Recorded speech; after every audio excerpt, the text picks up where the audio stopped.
A doctor thought she was suffering from a migraine, but a brain scan revealed something much worse. Like many people in the world, Andy Pulo suffered a few headaches when she was in her early teens. And like many people in the world, she didn't seem to think that they were anything unusual. However, one day, almost entirely out of the blue, Andy became catatonic, and it would be months before she would become responsive again. It all happened very suddenly one January evening back in 2011. On the way back home from swim practice, Andy complained that she didn't feel well. Shockingly though, by the time she and her mom Lynn had arrived home, Andy couldn't talk or walk.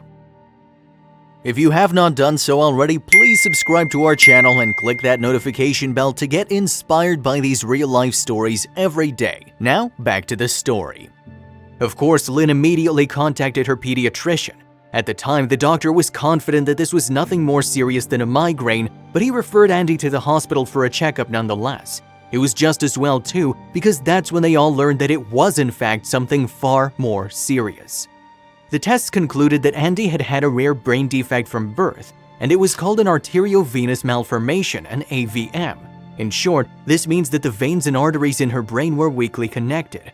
And that January night, one of those connections ruptured. In fact, Andy wasn't just suffering from a migraine, she was having a stroke at just 14 years of age. I knew it was bad when I walked into the operating room, her dad John told MCT News Service. Andy had been rushed into surgery so that the doctors could insert an external drain and remove the blood that was pooling between her brain and her skull. Being in that OR room with Andy being ventilated and all really hit me hard, John added. Of course, the procedure was necessary. After all, if left untreated, the bleeding could have built up pressure that may have bruised the brain or worse, caused another stroke, one that might have permanently disabled or even killed Andy. But even with the rapid and successful treatment, the young teenager had years of recovery in front of her. Prior to the incident, Andy had been active in sports and was at the top of her class in grades. She was an 8th grader at Atlanta's Holy Innocents Episcopal School, where she had attended since preschool, and she loved swimming, softball, singing, and shopping.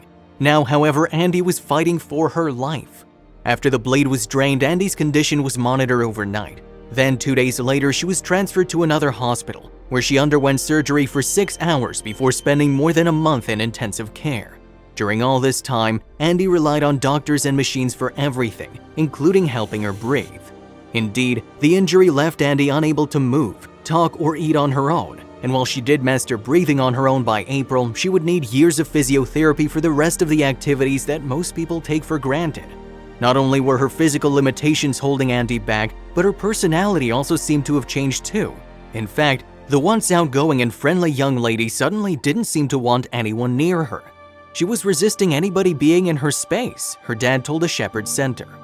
Though progress was slow, Andy eventually was released from the hospital care to return home and continue physical therapy there. But instead of getting better, Andy only got worse. So in June 2011, a hospital in Houston offered to treat Andy with behavioral therapy, as well as the traditional rehab she'd been receiving. For the next 5 months then, Andy's parents would take turns visiting their daughter in Houston and looking after their 7-year-old son George. Then, after trying their hand in Houston, Andy's parents found out about even more specialized help in Boston. So from April to June 2012, John and Lynn again took turns commuting, and Andy received therapeutic treatments that included magnetic brain stimulation. Finally, in June 2012, a year and a half after her stroke, Andy began to nod her head and respond vocally. She wasn't talking or crying, maybe screaming, but no tears or facial expressions. I said, "Andy, I'm just trying to figure out if you understand me. What's 1 + 1? And she held up 2 fingers, Lynn recalled. The questions got harder, but the answers still came.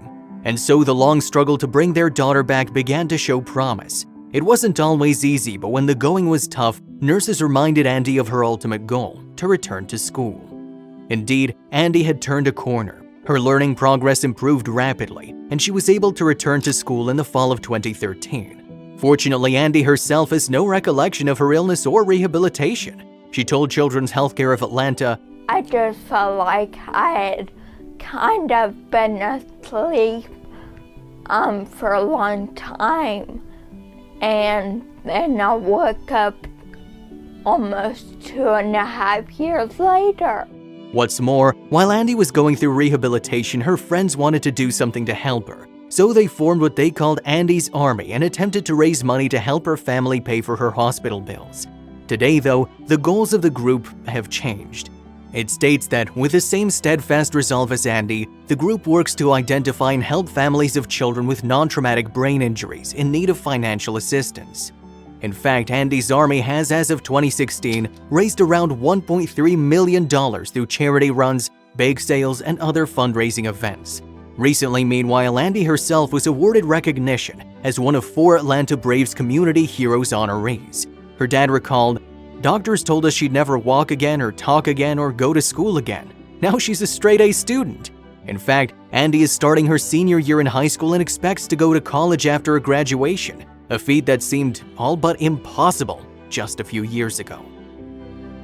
If you liked the video, please give it a thumbs up and consider sharing it with someone who may find it interesting. Thanks for watching, and I'll see you in the next video.